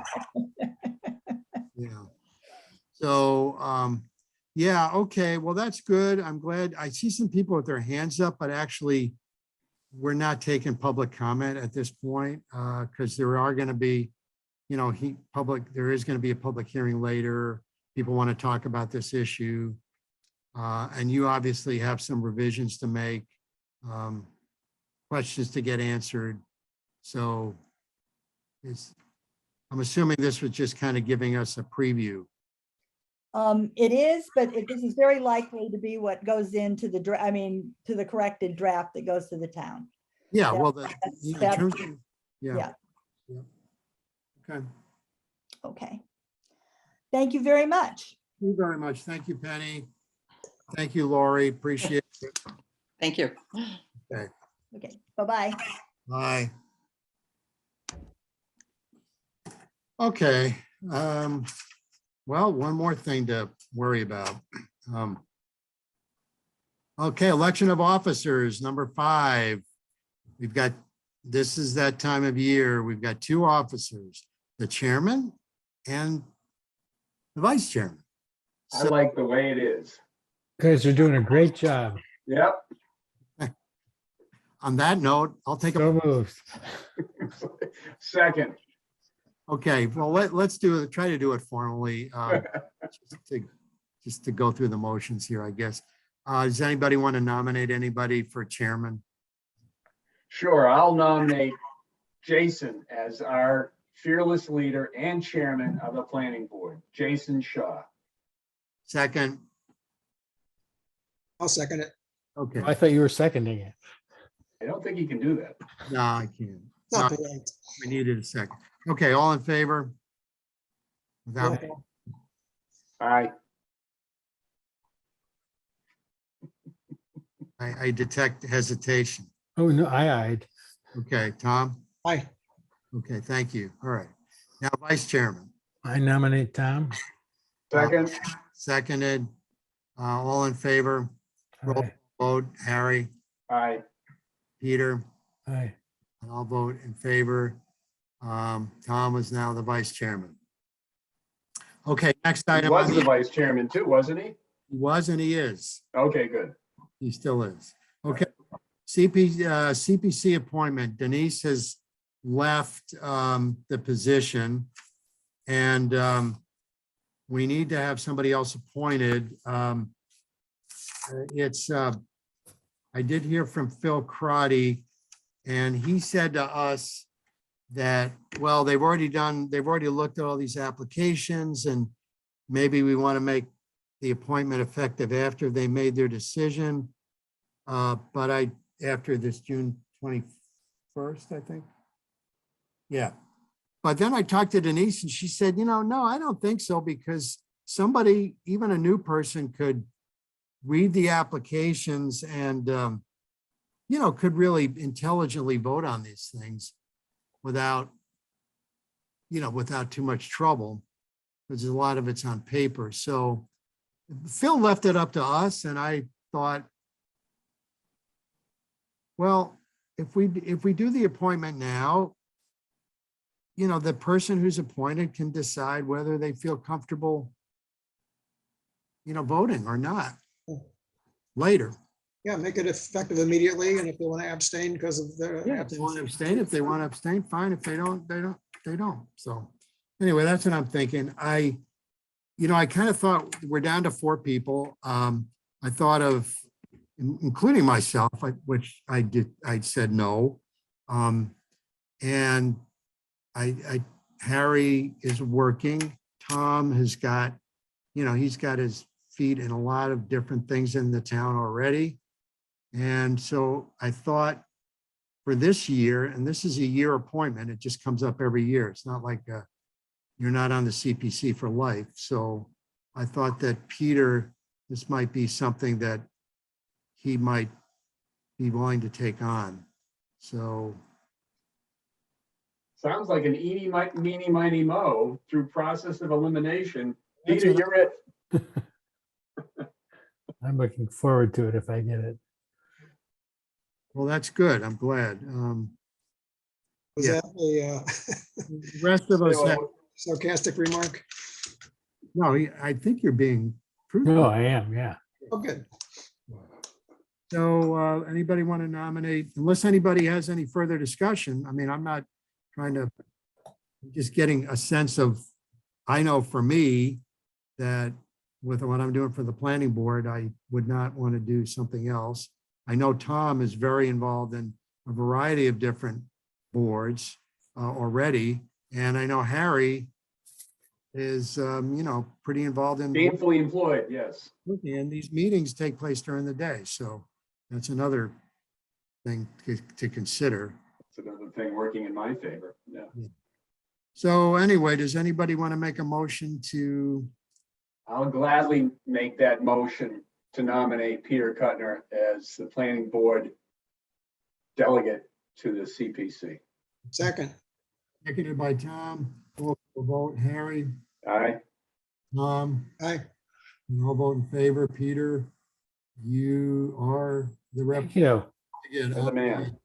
and a letter will be forthcoming, and it'll be effective immediately, and you decide what you want to, you know, Okay. you want to Makes handle. sense. Yep. Jason, do we need to also confirm our MAPC representative periodically, or is that a permanent? Is that you? I'm not sure. I've been the alternate. You're the, Yeah. you're it, right? He's been the alternate full time. The meetings again are during the day, so I've been attending when Harry can't make it. I don't know how often that has happened. You know, do you guys, I mean, do you want to be reappointed? We can make a motion to reappoint you. Well, I don't want to step on Harry's toes. If he'd like to be attending more of these meetings, he can. The only way I can attend is via Zoom, and so long as Zoom continues as the method, then I can. But other than that, it's not practical for me to Oh, continue. so should somebody else do it, Harry? I'm okay with that. You want to We could switch roles. wear one more hat there, Tom? I've been attending the meetings anyhow, so it's not going to make much difference to me. Just Well, why don't we make a motion to have you be the, I'll make that motion. And I'll second. what is the motion, just so we, Sorry, to make Tom the rep. PC? representative to MAPC. MAPC. MAPC. Okay, that's the motion. Made by Peter, seconded by Harry. Yes. Okay. All in favor, Peter, Aye. Harry, Aye. all in favor. And so you're it, Tom. Could I nominate Harry as the alternate then? Second. Okay. Oh, nominating. This isn't a motion. Was that a question, or are you doing that? If it's in order, I make the motion. Okay. So you make the motion, Peter seconded. Harry will be the alternate representative for MAPC. Roll call vote, Peter, Aye. Tom, Aye. and I'll vote aye also. Okay. So we just swapped, we basically swapped the roles. Correct. All right, I think we're done with our appointments. Thank you, folks, by the way, for your vote of confidence. Much appreciated. It's been a interesting year and more to come, I'm sure.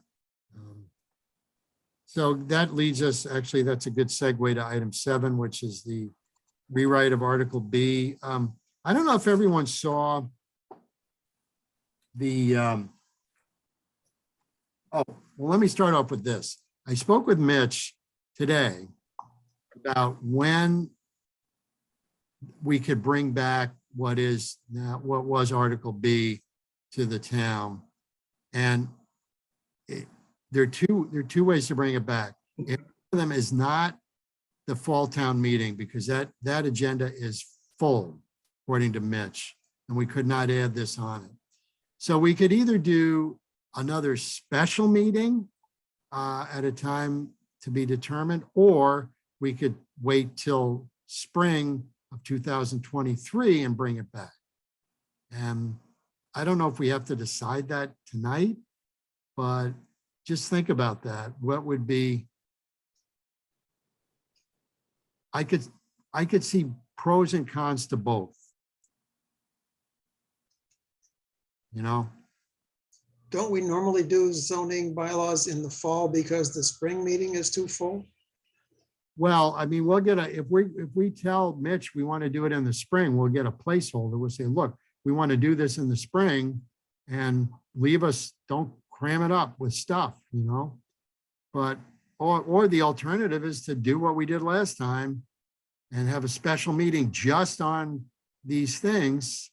But, you know, I don't know if that skews attendance, or it's hard to know. Pretty good attendance. It seemed like it. For our special meeting, we did have pretty strong attendance, but when you think about the agenda that we had and what was on it, now we're just going to the nuts and bolts. I'm Yeah, by concerned itself, that we're might gonna have not the be. turnout. Well, this will be, I think, less exciting and Yeah. for people. So, well, as I said, we're not going to be going this fall, so nothing has to be decided in the immediate.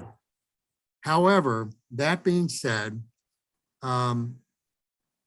we need to break it up into different sections. And I read over, and if you haven't read it over, please do, the email from Chris Kuschel's email about his suggestion about how to break B up into, you know, little pieces. And it's a pretty good email. So it basically says we take, you know, the definitions, put them in one article,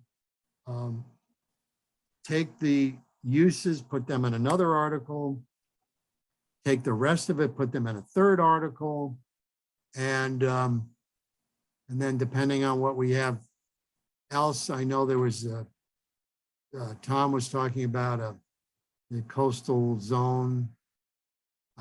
That would be a fourth. So basically break all these things down into separate articles with the hopes that the most simple and non-controversial ones will pass, like the definitions, like zoning enforcement for the building inspector, and that the ones that might be more controversial and might not pass aren't going to drag down all the other ones. I also think that doing it that way with the process would make it, all of them, a little easier to understand, because we could talk about just definitions, then answer questions and not get as confused as it did this last time. Yeah, it was difficult. I think what happened last time was the definitions were a form of confusion. ZBA came in questioning those, and I think that Yeah. got a roll. Well, and they were unfortunately questioning aspects of warrant Article C Yes. while we were talking about the definition of ADUs, nothing to do with the size or number or significantly who reviews them. That could happen again. Well, look, why don't we do this? I will take a stab at, actually breaking these things out into these different sections and circulate them, and then we'll take it from there. And if there are any, if there are any changes someone wants to make, like you mentioned, Tom, then I guess you got to start working on them, get them ready for either it could be a special meeting this fall or waiting to spring of 2023. Waiting to spring of 2023 is a long time It is. to have this unresolved. That's my biggest concern. So you think the special town meeting would be associated with fall town meeting? Well, it would be, could be following it. Yeah. But does anybody feel that spring of 2023 is a long time to leave this stuff hanging? Too long. Or does it not matter? I don't, that's just my, I think there's a few inconsistencies inherent in the fact we passed the others and didn't. well, according to Chris Kushel in his email, we're actually okay in terms of like things not being inconsistent going forward. But we're really deficit in things like, calculating gross floor area. That got put by the wayside. We're deficit in the enforcement power for the building inspector. Our guns are back to where they were before we even started working. So all that stuff really needs to be changed.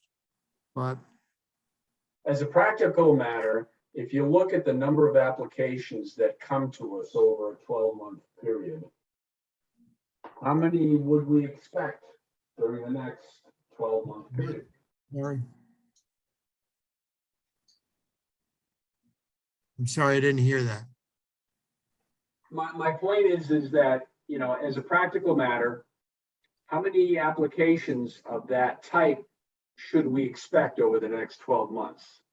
What have we had over the prior 12 months? And so, the last meeting, I believe I said that, it's less than ideal. It's not what we wanted. We could probably muddle through it for a period of time, not an extended period of time, though. So you're thinking that a year wouldn't be too bad? It's not what I would want, but I don't think that a special meeting is ideal. Yeah, I tend to agree with you. Well, think about it. And I have 10 submissions in my folders here in the last year. say that again. I have 10 submissions that I see in my folder here on the computer for the last 10 years. Yeah, A&Rs, site plan review. Yeah. We can probably survive another year considering it's gone on for God knows how many years already. The way it is now, we could probably survive another year. But we must get to Springtown meeting. We must. And I'll tell Mitch, that's kind of what the consensus is. If that is what the consensus is. What do you think, Tom? Seems like a long ways away, and there's another issue, which is the fate of Long Beach. If they decide to sell it, it comes out from under town ownership and it needs zoning, Oh, yeah. which would be the end of 2023. So what are you saying? We would have to do so if we learn that the selectmen intend to sell Long Beach. Yeah. We would need to have zoning in place by the end of 2023 to accommodate it. By the end of 2023. Correct. Okay, well, we're thinking of spring of 2023 for this at least. Well, for this, but this doesn't have anything that applies directly to the Long Beach changes. It may not, no. So I'm saying that there's another step after that later in 2023. Yeah, well, that may be. Okay. All right, so the next step is to just break it out. And I'll break it out into different warrant articles and circulate it, and we can talk about it. And then somebody thinks something needs to be done, talk about that as to on what's already been done. Okay, that's all I have on that. Any member items? I have an uneventful one. I went to the MAPC annual meeting, and it's pretty much a business meeting. They do like the employee of the year and congratulate all the outgoing officers and bring in the new officers, which was a preordained slate. There was no controversy, no contentious election. They had nominated a complete slate and they got elected, and then they congratulated them. There was no news you can use, but they needed a quorum to run the meeting, so we did our part by attending. Well, I'm glad you were able to get out through that meeting. Maybe a little multitasking during the meeting, I confess. Any other member items? And I. Okay, public comments. I do have Laura with her hand up. Laura, you're unmuted. Hi. I just wanted to mention, since you're talking about MAPC, is it worth talking to Chris Kuschel about stormwater bylaws? Because I know that they do have materials and some links from their site to their own kind of overview, but I wonder if that's something that MAPC is going to be stepping up. And also just Mass Audubon generally is kind of the go-to place for all things stormwater. I'll just speak, no, you're sick of me talking about stormwater, but I really think that the threshold of disturbance should be really low, because generally speaking, all of these things have been sized inappropriately because of the fact that they're based on storms of the past and not storms of the future. So, you're planning, so plan for the future. Don't allow things to perpetuate into the past, because that's where everything is. And I don't really trust these numbers that you might be seeing in other locations. I think 2,000 square feet for minor things that would have a certain outcome, and then for more disturbance, then you're triggering other kinds of things, and then you need more advanced kinds of water treatment even, or flow retention kinds of issues, that treatments. And that would be for smaller single family homes would be one direction, larger ones would be a different direction. But I think it all needs to be considered, and I think this is going to be a really positive change and really help a lot of health outcomes and otherwise. So I think it's also a public health issue. I think that I really like the idea of the special town meeting, by the way. And I wouldn't want you guys to wait too long. And, a lot of things could change on the fall town meeting because people get spooked. They decide that what they thought they could do, they can't really get it done in time. So you might want to be kind of waiting in a dynamic place where you could scoot in there with it if necessary, because what you guys are doing is, again, some really dynamic changes that are going to make a lot of difference. And I'm so disappointed about the way things went on that first article, but I think that people were confused. Honestly, I think people voted not the way they meant to. And unfortunately, there was a lot of subterfuge that was getting thrown in there, and the whole thing got scrambled. And I just kept waiting for somebody, and I don't know why I didn't do it, just shout out, let's do this again, because you saw it after that. There were a couple places where that needed to happen because people really were confused. So that's just what happened. It's too bad because you guys did your work, and it was it should have been not non-problematic in my opinion. And you should know that the voters supported you in a forward-thinking idea for Rockport. So generally speaking, things were really, really good. So I just had to applaud you for all the work that you did. MAPC, just so you probably don't know this, Laura, but they were on a contract with us, and their contract is over now. So we really can't rely on them as a resource.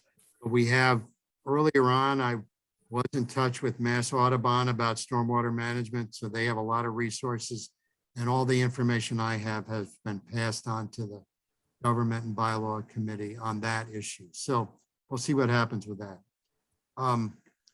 Okay, any other comments? Looks like Toby. Next, I have Toby. Toby, you're unmuted. Thank you, Toby Arsenian, 95 Granite Street. I thoroughly disagree with Laura Kozachek's assertions about the town meeting, aside from the fact that it was a chaotic mess. I think real damage was done to the town, the articles that your board got passed. I've said that before and will say it again. And now you wish to go back with Article B, and there's a state law to prevent you from doing so, and you might consider why it's there and why you think you ought to be exempted from it. And I wouldn't necessarily oppose your going back, although I think the Springtown meeting is primarily designed for financial matters. It's not binding in that way. That's what's written in the Code of Bylaws. And definitely you'd be overloading things if the selectmen agreed to it. It would not be appropriate, nor would it get the interest or the attention that it deserves. And if you're going to go back, I would request that there be a separate motion. It doesn't have to be an article for each Roman numeral section of the zoning where there are substantive changes.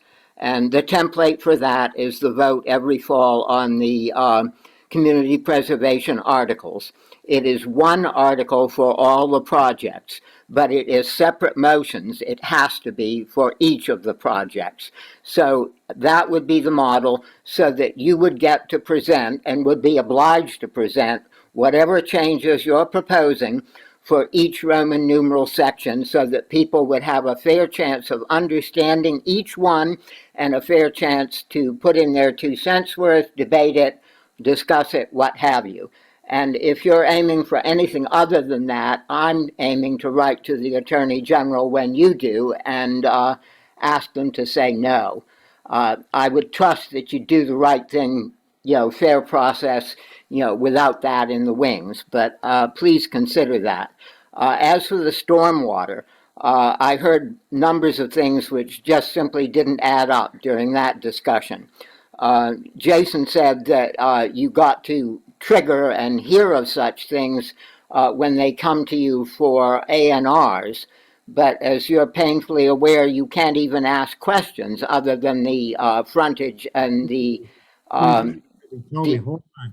I didn't say that with an ANR. No, that's not correct. That's wrong.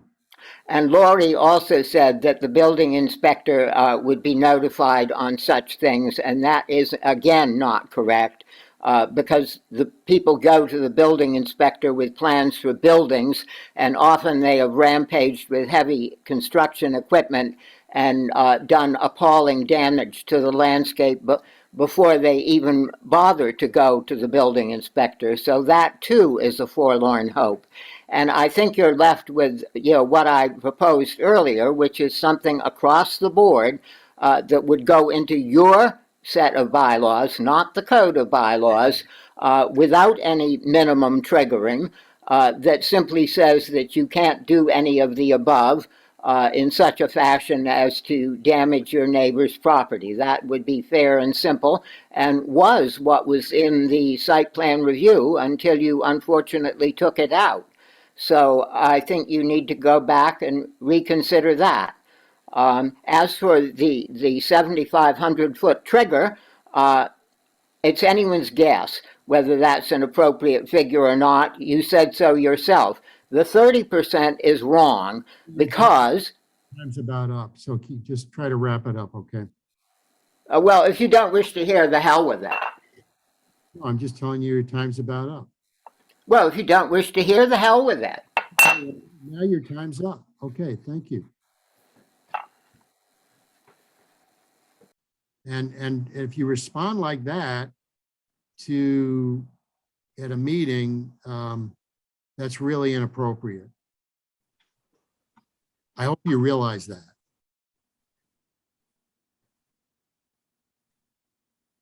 Okay, anybody else?